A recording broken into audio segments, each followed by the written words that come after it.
Hello friends, welcome in our YouTube channel invest in knowledge. मैं हूं Gurpreet Singh Mangat, UGC NET PTET CTET qualified. Now I am working as an assistant professor in political science.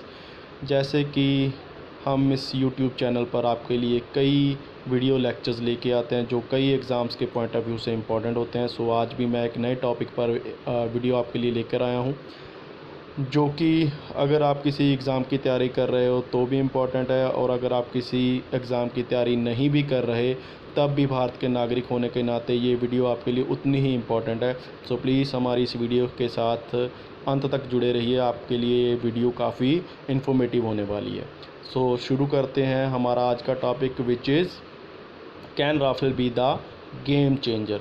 जैसे कि आप कुछ दिनों से news channel पर कई न्यूज़ देख रहे होंगे कि हमें फ्रांस से राफेल फाइटर जेट्स मिलने वाले हैं। उनका फर्स्ट जो 5 राफेल जहाज़ हैं वो जल्दी ही हमारे धरती पे लैंड होने वाले हैं, और इससे हम चाइना से भी लोहा ले सकते हैं, पाकिस्तान से भी लोहा ले सकते हैं। हमारी जो डिफेंस की जो ताकत है वो इनसे बढ़ने वाली है, हमारी जो एयर फोर्स की ताकत है वो इससे बढ़ने वाली है। तो मैं इस वीडियो में इसी के ऊपर चर्चा करूंगा, और इसके साथ साथ जुड़े हुए जो भी इम्पोर्टेंट पहलू हैं जो आपके लिए एग्ज़ाम में हेल्पफुल होंगे, मैं उनके ऊपर भी काफ़ी हद तक फोकस करूंगा। तो चलिए शुरू करते हैं। तो सबसे पहली चीज़ जो न्यूज़ में है आजकल वो है 5 Rafale jets fly out of France to India. तो मतलब फ्रांस से 5 राफेल जहाज़ फाइटर जेट्स इंडिया के लिए रवाना हो चुके हैं, ठीक है। और कभी भी वो हमारे धरती पर लैंड हो सकते हैं, और मोस्ट प्रोबेबली जब तक आप ये वीडियो देखोगे तब तक वो हमारे भारत में पहुंच चुके होंगे, ठीक है।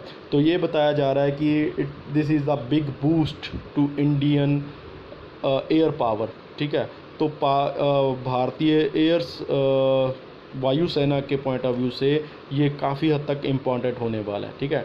तो अभी यहाँ से कुछ फैक्चुअल इन्फॉर्मेशन देखिए आप, कि सबसे पहले तो ये बोला जा रहा है कि ये हमारी मिलिट्री के लिए एस्पेक्ट बहुत अच्छा है, और जो हमारा स्टैंड ऑफ चल रहा है चाइना के साथ उसके पॉइंट ऑफ व्यू से भी ये हमारे लिए काफ़ी इम्पॉर्टेंट होने वाला है, ठीक है। तो ये जहाज़ पहले तो देखिए कहाँ से उड़ान भरी है इन्होंने। मैरिग्नैक जो फ्रांस का कम्यून है वहाँ से ये 5 राफेल जहाज़ हैं जो वो भारत की तरफ रवाना हुए हैं, और 5 जो जिनमें हम बोल दें हमारे जो पहले फाइटर पायलट हैं वो इनको लेकर भारत में जल्दी से जल्दी आ रहे हैं। तो इनमें से जो 5 जेट्स में से 3 सिंगल सीटर्स हैं और 2 हैं जो वो ट्विन सीटर एयरक्राफ्ट हैं, ठीक है। तो और इनको सबसे पहले तैनात कहाँ पे किया जाएगा? अम्बाला में तैनात किया जाएगा। मतलब ये सबसे पहले कहाँ पे लैंड करेंगे? ये अम्बाला जो एयर बेस है इंडिया का वहाँ पे लैंड करेंगे। और ये कितना डिस्टेंस कवर करके आ रहे हैं? 7,000 किलोमीटर का जो डिस्टेंस है उसको कवर करके आ रहे हैं, और इनका सिर्फ रास्ते में एक ही स्टॉप होगा और वो है यूएई, ठीक है। लेकिन इस जहाज़ की ये कैपेसिटी है कि ये एयर टू एयर रीफ्यूलिंग हो सकती है। मतलब अगर हम बताएं कि अगर ये कहीं पे स्टॉप नहीं भी लेना चाहते तब भी ये एयर टू एयर रीफ्यूलिंग करके काफ़ी लंबा डिस्टेंस है जो वो कवर कर सकते हैं, ठीक। चलिए नेक्स्ट स्लाइड पे। तो जैसे कि हमारे यहाँ पे सबसे पहला जो राफेल है, सबसे पहला राफेल जो फ्रांस के द्वारा हमें हैंड ओवर किया गया था वो किया गया था अक्टूबर 2019 में, ठीक है। और आप ये देख सकते हैं कि एक सेरेमनी की गई थी जिसमें हमारे जो डिफेंस मिनिस्टर हैं मिस्टर राजनाथ सिंह, उन्होंने क्या किया था, उन्होंने जो भी हमारे यहाँ का रीति रिवाज है, कल्चर है, उसके अकॉर्डिंग राफेल की क्या पूजा की थी। और इस मौके पे जो फ्रांस के फ्रेंच मिनिस्टर आर्म्ड फोर्सेस के मिनिस्टर्स हैं जो मैडम फ्लोरेंस पार्ले, ठीक है, तो ये भी वहाँ पे मौजूद थे उस समय। तो आप इस चीज़ में देख सकते हैं। अभी जो हमारे यहाँ पे तैनात किए जाएंगे जो अम्बाला में फ़र्स्ट जो स्क्वाड्रन बोल दो उसको तैनात किया जाएगा, और उसका जो सीओ है वो किसको नियुक्त किया गया जाएगा? वो किया जा रहा है हरकीरत सिंह को। और हरकीरत सिंह कौन है? जो 5 फाइटर पायलट इन फाइटर प्लेन्स को लेकर, फाइटर जेट्स को लेकर भारत में आ रहे हैं, उनमें से एक हरकीरत सिंह भी है। तो मतलब first CO of Rafale fighter jets कौन होगा? इंडिया में हरकीरत सिंह होगा, और ये उनमें से एक है जो पहले 5 पायलट बने इंडिया के राफेल को इंडिया में लेके आने में। ठीक है, तो फर्स्ट जो इनको तैनाती की जाएगी वो कहाँ पे की जाएगी, अम्बाला में की जाएगी। वो क्यों की जाएगी, वो धीरे धीरे जैसे जैसे हम आगे बढ़ते चलेंगे तब आपको क्लियर होता चलेगा। ठीक है, तो यहाँ पे ये बताया जा रहा है कि जो 10 राफेल एयरक्राफ्ट हैं वो तकरीबन कंप्लीट हो चुके थे, लेकिन इनमें से सिर्फ 5 की ही डिलीवरी की गई है। 5 को फ्रांस में ही रख लिया गया है। क्यों रखा गया है, ट्रेनिंग के लिए। ठीक है, ताकि वहाँ पर जो हमारे पायलट्स हैं वो वहाँ पर जा सकें और उनकी ट्रेनिंग अच्छे से ट्रेनिंग हो सके, और उस ट्रेनिंग के बाद वो सेफली उनको अपने यहाँ पर ला सकें, और उसका जो कुछ भी मतलब आगे की जो भी कार्रवाई रहेगी वो करते रहेंगे। ठीक है, तो टोटल कितने हमने एयरक्राफ्ट ख़रीदे हैं फ्रांस से, 36। मतलब टोटल हमने ख़रीदे हैं 36 एयरक्राफ्ट ख़रीदे हैं फ्रांस से, जो हमें मिल जाएंगे। सबसे एंड जो शेड्यूल होगा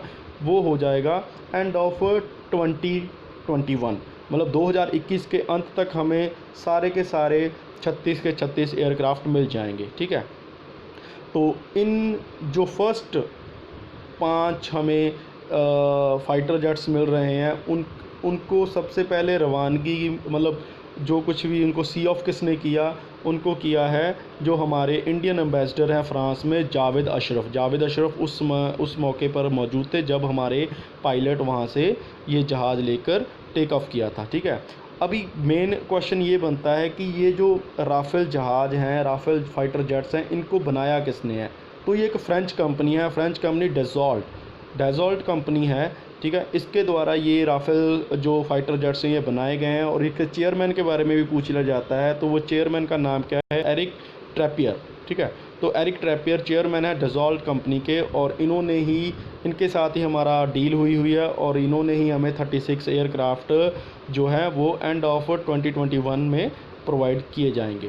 ठीक है, तो ये इसकी थोड़ी सी हिस्टोरिकल बैकग्राउंड देख लीजिए। यहाँ पे 2016 में एक इंटर गवर्नमेंट डील हुई थी, जिसमें एक तरफ इंडिया थी और एक तरफ फ्रांस था, और उसमें एक डील हुई थी, और उसके अकॉर्डिंग ही ये डिसाइड हुआ था कि 2021 तक आप हमको क्या है 36 एयरक्राफ्ट दीजिए, और बदले में हम आपको कितने देंगे, मतलब अराउंड 50,000 करोड़ की डील हुई थी ये। मतलब बहुत ही बड़ी डील थी, बहुत ही बड़ा मार्जिन हमने डिफेंस के ऊपर खर्च किया था। तो अराउंड 50,000 करोड़ के अराउंड हमने यहाँ पे क्या किया था, काफ़ी हद तक खर्च किया था। ठीक है, तो इसके अराउंड एक कंट्रोवर्सी भी पैदा हुई थी। वो कंट्रोवर्सी क्या थी, जो यूपीए गवर्नमेंट के टाइम पर 2007 से एक डील चल रही थी इसी कंपनी के साथ, डेजॉल्ट कंपनी के साथ,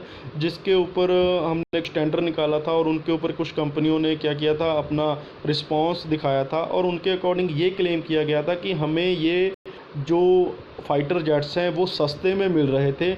लेकिन एनडीए गवर्नमेंट ने क्या किया है, एनडीए गवर्नमेंट ने इसे काफ़ी हद तक महंगा ले लिया है। ठीक है, तो यहाँ पे आपको ये देखना है कि यूपीए का जो डील चल रहा था वो डील ये था कि उस समय उन्हें ये राफेल 136 राफेल जेट की डील चल रही थी कंपनी के साथ, और उनमें से ये डिसाइड हुआ था कि 108 मतलब 108 जो हैं वो इंडिया में ही बनाए जाएंगे। किसके द्वारा बनाए जाएंगे, HAL मतलब हिंदुस्तान एरोनॉटिक लिमिटेड के द्वारा बनाए जाएंगे। लेकिन एनडीए ने ये चीज़ें सारा कुछ कैंसिल कर दिया था, और उसके बाद एक फ्रेश डील की थी। लेकिन ये फ्रेश डील कंपनी के साथ नहीं थी, मतलब डेजॉल्ट जो है कंपनी, इसके साथ नहीं थी। इसकी बजाय इन्होंने फ्रांस गवर्नमेंट से ही डील कर लिया था, और उसी डील में ये डिसाइड हुआ था कि 2021 के एंड में आप हमें 36 राफेल जहाज़ हैं जो फाइटर जेट्स हैं जो वो प्रोवाइड करवाएंगे। ठीक है, तो एक कंट्रोवर्सी थी जिसमें यूपीए गवर्नमेंट ने ये मतलब यूपीए जो हमारी ऑपोजिशन पार्टी है आज के टाइम में,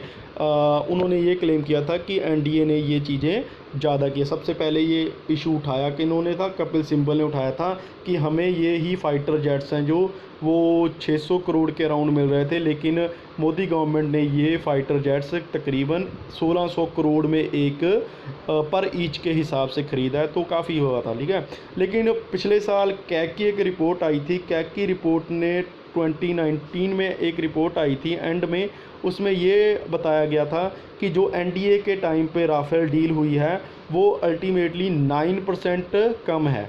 मतलब इस डील में फ़ायदा हुआ है एनडीए गवर्नमेंट ने, मतलब ये जो राफेल जहाज़ ख़रीदे हैं वो 9% के हिसाब से कम ख़रीदे हैं, मतलब सस्ते ख़रीद लिए हैं। ठीक है, तो ये एक कंट्रोवर्सी थी, लेकिन अभी इसका कैग की रिपोर्ट के बाद थोड़ा सा कम हमें देखने को मिलती है। ठीक है, और कई भी चीज़ें अगर आप बोलोगे तो मैं इस कंट्रोवर्सी पे भी एक वीडियो बना दूंगा।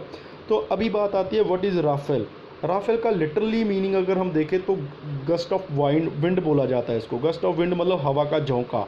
ठीक है, तो मतलब इसकी स्पीड को मेजर करने के लिए ये चीज़ यूज़ कर ली जाती है। और अगर इसका मिलिट्री सेंस में देखें तो देन है बर्स्ट ऑफ फायर, मतलब फायर की बौछार करने वाली एक चीज़। ठीक है, तो अभी इसमें देखा जाए तो इसमें ट्विन इंजन हमें देखने को मिलता है, कनाट डेल्ट विंग देखने को मिलता है, मल्टी रोल है, मतलब ये फाइटर एयरक्राफ्ट है और उसके अलावा ये और भी मल्टी रोल प्ले कर सकता है। ठीक है, तो बनाया किसने है, बनाया फ्रेंच कंपनी जो हमने बता दिया था, डसॉल्ट एविएशन, इन्होंने बनाया गया था। ठीक है, तो इसको कंसिडर किया जाता है 4.5 जनरेशन एयरक्राफ्ट, मतलब जो हम बोल दें तो ये अगर हम फाइटर जेट्स की बात कर लें या एयरक्राफ्ट की बात कर लें तो इसको कंसिडर किया जाता है 4.5 जनरेशन में। ठीक है, और इसका जो इसको नॉर्मली इसलिए भी ये काफ़ी हद तक इम्पॉर्टेंट है क्योंकि जो कुछ भी हमारे पास एयरक्राफ्ट मौजूद हैं, चाहे वो मिराज हो जाए, चाहे वो जैगुआर हो जाए, चाहे वो सुखोई हो जाए, उनमें से ये सबसे बेटर है। ठीक है, उनमें से सबसे ज़्यादा कैपेसिटी इसके पास है। ठीक है, तो मतलब ये नहीं कि ये हमारे पास सबसे पहला एयरक्राफ्ट है जिसके बलबूते पे हम लड़ाइयाँ जीतेंगे या पाकिस्तान या चाइना को हराएंगे। इससे पहले भी हमारे पास बहुत बढ़िया कंडीशन में बहुत बढ़िया हमें एयरक्राफ्ट हैं, लेकिन उनमें से ये क्या है, बेस्ट है। ठीक है, उनमें से ये बेस्ट माना जा रहा है। ठीक है, तो ये आप देख सकते हैं कि जैसे यहाँ पे मिराज 2000 है, सुखोई था 30 MKL है। ठीक है, तो ये भी क्या है, ये किस में आते हैं, 4th जनरेशन में आते हैं। 4th जनरेशन मतलब अभी तक हमारे पास जितने भी एयरक्राफ्ट हैं वो 4th जनरेशन के हैं, लेकिन ये राफेल है, राफेल किस में आता है, राफेल आता है 4.5 जनरेशन एयरक्राफ्ट में। ठीक है, अभी भी इसकी बात करें पाकिस्तान की। ठीक है, तो पाकिस्तान से अक्सर हमारा जब भी हम कोई चीज़ की बात करेंगे तो देन सबसे पहले हमारा मुकाबला होगा पाकिस्तान से। तो ये बोला जाता है कि पाकिस्तान के पास सबसे अच्छा जो फाइटर जेट प्लेन है वो है F-16। आपको याद होगा पिछले साल जो हमारा एयर स्ट्राइक हुई थी, एयर स्ट्राइक में जो डॉग फाइट हुई थी पाकिस्तान के साथ, उसमें से F-16 काफ़ी न्यूज़ में रहा था। ठीक है, तो ये F-16 किस कंपनी के द्वारा बनाया गया, ये अमेरिकन कंपनी है जो कि पाकिस्तान ने अमेरिकन कंपनी से ये जहाज़ जो एयरक्राफ्ट हैं या फाइटर जेट हैं ये ख़रीदे हैं। ठीक है, तो ये बोला जा रहा है कि ये पाकिस्तान के जो सबसे बेस्ट F-16 है उससे भी बेस्ट है, उससे भी बहुत बढ़िया है। क्योंकि हमारे पास ऑलरेडी जो मिराज 2000 था, ठीक है, वो एकदम से ये F-16 के इक्वलेंट ही है, मतलब बराबर ही है, उससे कुछ भी डिफरेंस नहीं है। अब राफेल मिलने से हमारी ताकत पाकिस्तान से क्या है, एयरक्राफ्ट के मामले में ज़्यादा हो जाएगी। ठीक है, और इसके अलावा हमने ये नहीं है कि मिराज और सुखोई 30 है जो इनको मतलब हमने ये चाहे 3.5 जनरेशन के थे, लेकिन फिर भी हमने इनको क्या किया है, हमने इनमें अपग्रेड करके इनको 4th जनरेशन कैटेगरी में ले आए हैं। मतलब हमने अपने लेवल पर, भारत ने अपने लेवल पर इन एयरक्राफ्ट्स में काफ़ी हद तक अपग्रेड करके इनको क्या है 4th जनरेशन में फाइटर जेट्स में ले आए हैं। ठीक है, और इसके अलावा हमारे यहाँ पे एक और तेजस क्या है, the indigenous developed light combat aircraft, मतलब हमारे देश में तैयार हुआ एयरक्राफ्ट है फर्स्ट। तो आपसे ये भी इम्पॉर्टेंट हो जाता है, इसका नाम है तेजस, और इसके अराउंड ही हम अगर बोल दें 2035 तक हमारा एम है कि हम अपनी इंडिजीनियस एयरक्राफ्ट टेक्निक को डेवलप करेंगे। ठीक है, तो तेजस मतलब हमारे पास ऑलरेडी काफ़ी हद तक एयरक्राफ्ट जो हैं वो हैं, लेकिन ये क्या है, ये लाइट कॉम्पैक्ट एयरक्राफ्ट है। मतलब ये अब थोड़ा जो अपने साथ जो मिसाइल या बॉम्ब वगैरह जो कुछ है वो कम मात्रा में अपने साथ लेके जा सकते हैं। लेकिन अगर हम बात करें राफेल की, तो राफेल काफ़ी लार्ज क्वांटिटी में क्या है अपने साथ जो भी चीज़ें हैं, मतलब जो भी कैरी करनी चीज़ें हैं, मिसाइल वगैरह या बॉम्ब वगैरह, वो कैरी कर सकता है। ठीक है, तो इसके बाद अगर हम बोलें India will be the fourth country. अब ये भी क्वेश्चन पूछा जा सकता है कि इंडिया कौन से नंबर की कंट्री है जो राफेल को यूज़ करेगा, ठीक है। तो India will be the fourth country after France, Egypt और कतर, ठीक है। तो इससे पहले फ्रांस ने तो खुद ही बनाया तो वो पहले नंबर पे होगा, इजिप्ट ने उनसे ख़रीदा है, कतर ने उनसे ख़रीदा है, ठीक है। और उसके बाद जो इंडिया फोर्थ कंट्री बन गया है इन चीज़ों को, राफेल को ख़रीदने के लिए, ठीक है। अभी इसमें ये एक और चीज़ बात करनी है, अगर हम पाकिस्तान से कंपेयर करें तो देन तो हमारी एयरफोर्स की ताकत राफेल के आने से काफ़ी हद तक इम्प्रूव हो जाती है।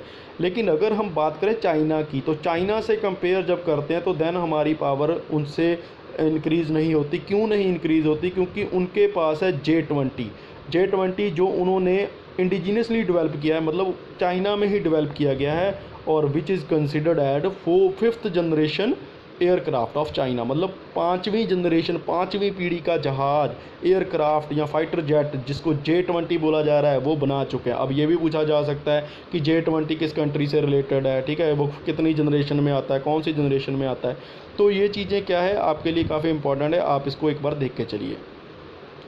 अभी यहाँ पे आ जाता है कि व्हाट आर दी स्पेसिफिकेशन क्या है, ये कितनी स्पीड पे चल सकता है, ये चल सकता है 1.8 मैच, ठीक है। 1.8 मैच मतलब ये लगभग 2200 किलोमीटर पर आवर की स्पीड से चल सकता है, और ये कितना ऊंचा उड़ सकता है, 50,000 फीट की ऊंचाई पर ये उड़ सकता है, ठीक है। और इसके बाद क्या है, ये कितना लंबा चल सकता है, मतलब कितना डिस्टेंस क्रिएट कर सकता है, या कितना डिस्टेंस तक इसकी जा सकता है एक बार फ्यूल होने पर, तो देन वो है 3700 किलोमीटर तक। लेकिन इसको बढ़ाया भी जा सकता है, क्योंकि इसमें फैसिलिटी है मिड एयर रिफ्यूलिंग की, एयर टू एयर रिफ्यूलिंग की फैसिलिटी इसमें प्रोवाइड की गई है, ठीक है। और इसमें इसका थोड़ा सा बताया गया, जैसे ये लगभग 1500 मीटर लंबा है, ठीक है। और उसके बाद इसके स्पैन ऑफ विंग्स 10.8 मीटर्स हैं, ठीक। और ये विंग सरफेस का एरिया कितना कवर करता है, 45.7, ठीक है। और ये इतना इम्पोर्टेंट नहीं है, ये चीज़ देखो आप, ये अपने साथ कितना कैरी कर सकता है, मतलब ये लगभग 9500 kg ऑफ बम्स और जो कुछ मिसाइल्स वगैरह हैं वो क्या है अपने साथ कैरी कर सकता है, ठीक है। और इससे पहले अगर बात करें हम, तो जो सुखोई है हमारे पास 30 MK1, और वो कितना ले सकता है अपने साथ लोड, 8000 kg का, ठीक है। तो मतलब उस पॉइंट ऑफ व्यू से भी ये इनसे बेटर है, ये अपने साथ काफ़ी हद तक लोड है जो वो कैरी कर सकता है। मतलब फ्रांस ने तो ये दावा किया है कि इसका अपना जो है वो है 1 टन, और ये जो कैरी करके अपने साथ ले जा सकता है, तो टोटल ये 2.5 टन तक क्या है अपने साथ कैरी कर सकता है, ठीक है। तो और इवन उन्होंने एक और दावा किया है कि अगर इसमें 75% तक कोई ख़राबी आ जाए, मतलब किसी भी तरीके की कोई ख़राबी भी आ जाए, तब भी ये अपने आप को क्या है उसको मतलब उस सिचुएशन से डील करने के लिए काफ़ी हद तक इम्पॉर्टेंट है, और उस कंडीशन में भी ये बहुत नुकसान कर सकता है दुश्मन का। मतलब खुद में अगर राफेल में 75% तक की भी कोई ख़राबी आ जाती है, तब भी ये दुश्मन का बहुत लार्ज स्केल पर क्या है नुकसान कर सकता है, ठीक है। तो अभी यहाँ पे जो फर्स्ट स्क्वाड्रन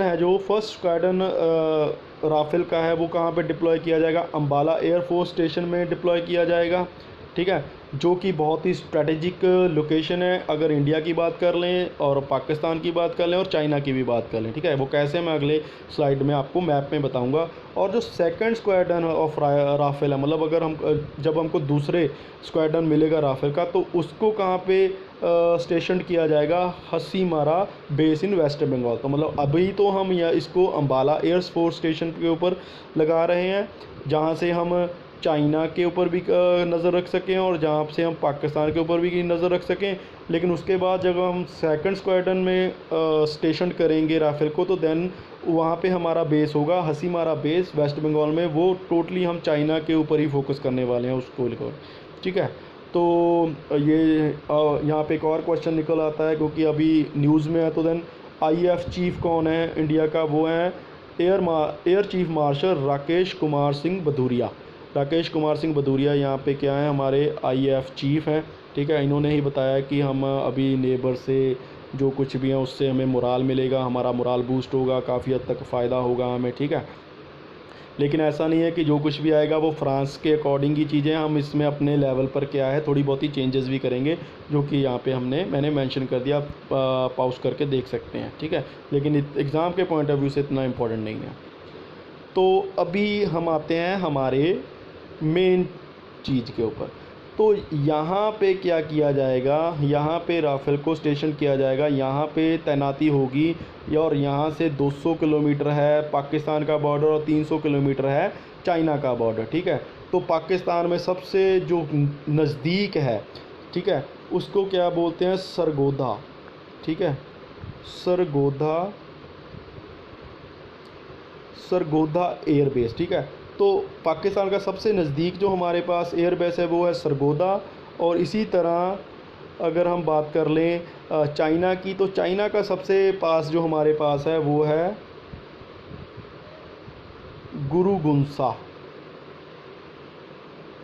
गुरुगुंसा, ठीक है, जो यहाँ पर है, ठीक, यहाँ पर। और ये जो मैंने पहले पाकिस्तान की बताया सरगोधा, वो यहाँ पर है, ठीक है। तो इस पॉइंट ऑफ व्यू से क्या है, ये जो अम्बाला में इसकी तैनाती हो रही है ये काफ़ी स्ट्रेटेजिक पॉइंट बन जाता है। यहाँ से हम चाइना की तरफ भी देख सकते हैं और यहाँ से हम पाकिस्तान की तरफ भी क्या कर सकते हैं, प्रॉपर्ली अपना देख सकते हैं, ठीक।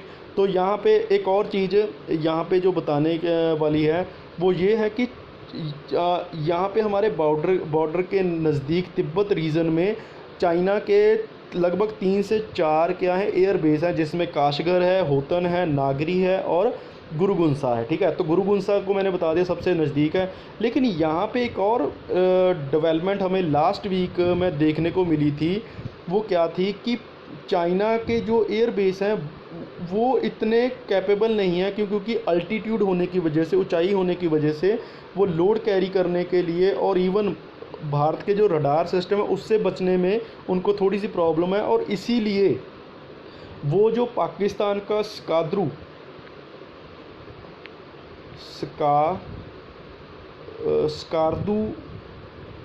जो एयरबेस है, स्कार्दू एयरबेस है जो, उसको यूज़ करने की प्लानिंग में है, जो यहाँ पे लगभग हमारे लेह और कारगिल के बिल्कुल पास में है, ठीक है। और सॉरी कजाकिस्तान में दिखा दिया मैंने, यहाँ पे एकदम पास में जो एरिया है, और यहाँ मतलब इसको यूज़ करने में जहाँ से मतलब स्कार्दू से हमारा लेह लगभग 100 किलोमीटर है और कारगिल 75 किलोमीटर दूर है, ठीक है। तो मतलब इस पॉइंट ऑफ व्यू से भी ये लोकेशन काफ़ी स्ट्रेटेजिक बन जाती है, क्योंकि एक तो चाइना के एयरबेस भी हमारे पास है और दूसरा वो पाकिस्तान के एयरबेस को भी हमारे अगेंस्ट यूज़ करने की प्लानिंग, मतलब हमारे खुफिया तंत्र से हमें ये क्या है इन्फॉर्मेशन मिली है, ठीक है। तो इसलिए ये काफ़ी इम्पोर्टेंट हो जाता है। और लास्ट में इतना ही कि ये कोई पहली बार नहीं है जब हम फ्रांस से कुछ चीज़ें ख़रीद रहे हैं या फाइटर एयरक्राफ्ट ख़रीद रहे हैं। हमने सबसे पहले फ्रांस से जो ख़रीदा था वो था तूफ़ानीज़ जो हमने 1953 में ख़रीदा था। उसके बाद मैस्ट्रे, जैगवार और मिराज, ठीक है, ये सभी हमने जो एयरक्राफ्ट हैं वो कहाँ से ख़रीदे हैं, ये हमने ख़रीदे हैं फ्रांस से, ठीक है। तो अक्सर ये क्वेश्चन लगभग पूछ लिया जाता है कि सुखोई किस देश से रिलेटेड है, तो देन आपका आंसर होगा रशिया से, ठीक है। अगर वो पूछ लेते हैं जैगवार, मिराज या राफेल किससे रिलेटेड है, तो देन वो फ्रांस से रिलेटेड है, ठीक है। तूफ़ानीज़, मिस्र, तो इन चीज़ों का थोड़ा सा डिफ्रेंशिएट करके चलना। और अगर अंत में मैं अपना व्यू पॉइंट दूं तो सिर्फ इतना है कि ये सिर्फ पाँच अब की बार और जो पिछला एक मिला था, इन 6 से चाइना और पाकिस्तान का मुकाबला करना थोड़ा सा मुश्किल है। हाँ, पाकिस्तान को तो हम कहीं ना कहीं तक, उनसे तो हमारी ताकत काफ़ी हद तक ज़्यादा है। लेकिन अगर चाइना की बात करें तो जो भी मिलिट्री ऑफिसर्स के बयान आते रहते हैं उनके अकॉर्डिंग अक्सर ये बोला जाता है कि 200 से 250 हमें फ़ाइटर जेट प्लेन है जो वो चाहिए, फ़ाइटर प्लेन्स चाहिए, ठीक है। क्योंकि 2050 के अराउंड 25 के अराउंड कई जो हमारे फ़ाइटर जेट्स हैं उनको डीकमीशन कर दिया जाएगा, ठीक है। तो इस वजह से भी हमें काफ़ी हद तक ज़रूरत है फ़ाइटर प्लेन्स की। हाँ, इतना ज़रूर कह सकते हैं कि जितने आ रहे हैं उतना ही मतलब फ़ायदा है, ठीक है। तो इससे हमारा डिफेंस सिस्टम काफ़ी मजबूत होगा। आई होप आपको ये वीडियो काफ़ी अच्छी लगी होगी। अच्छी लगी है तो देन इसको लाइक और शेयर कर दीजिए। अगर नहीं अच्छी लगी तो देन हमें कारण बताइए, हम अगली वीडियोज़ में आपको इम्प्रोवाइज़ करके देंगे। तब तक बाय बाय, टेक केयर, अपना ख्याल रखिए और पढ़ते रहिए।